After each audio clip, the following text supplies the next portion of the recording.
umunyabyaha ruharwa igihebekazi, umucuruzi w'ibiyobyabwenge, wongeyeho no gucuruza intwaro.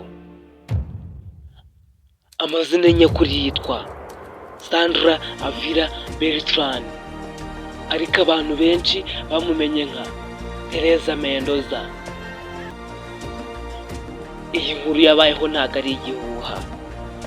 Uyu mugore ntabwo asanzwe, kuko ari mu bantu bazengereje igihugu cy'Amerika mu gucuruza ibiyobyabwenge ndetse n'intwaro.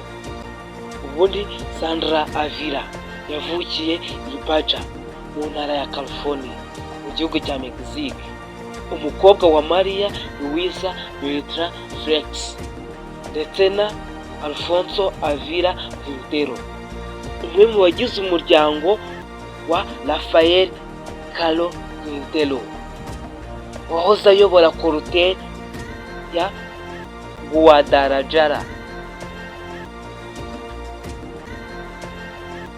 Guhuza imiryango byagize uruhare mu bugizi bwa nabi bw'uyu mugore Teresa Mendoza. Kugira ubucuti n'abavandimwe ba Beltran Reivo.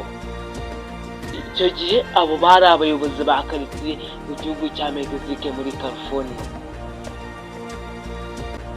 Karitsiye ya Sinaloa baragiye barayiyobora, maze uyu mukobwa cyangwa uyu mugore atangira umwuga wo gucuruza intwaro.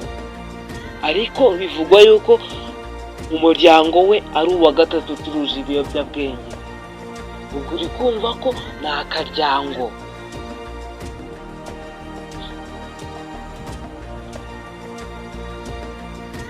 Teresa Mendoza yavutse itariki 16 Ukwakira umwaka w'1960. Yatawe muri yombi ku ya 28 Nzeri umwaka wa 2007 akurikiranyweho ibyaha byateguwe no gucura umugambi wo gucuruza ibiyobyabwenge. Nyuma y'ibirego yaregwaga, bimwe na bimwe byagiye bimuhanagurwaho, ariko ntiyigeze afungurwa kubera gutunga intwaro mu buryo butemewe n'amategeko. Hiyongeyeho kandi icyaha cyo kunyereza amafaranga. Ku ya 10 Kanama umwaka wa 2012 yoherejwe muri Amerika kugira ngo asubize ku byo yaregwaga na guverinoma ya Amerika.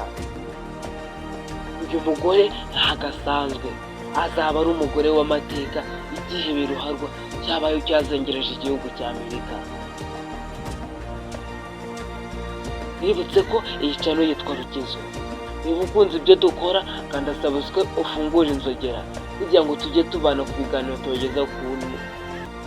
tubagezaho umunsi ku wundi. Hamagara Gustave. Ciao ciao.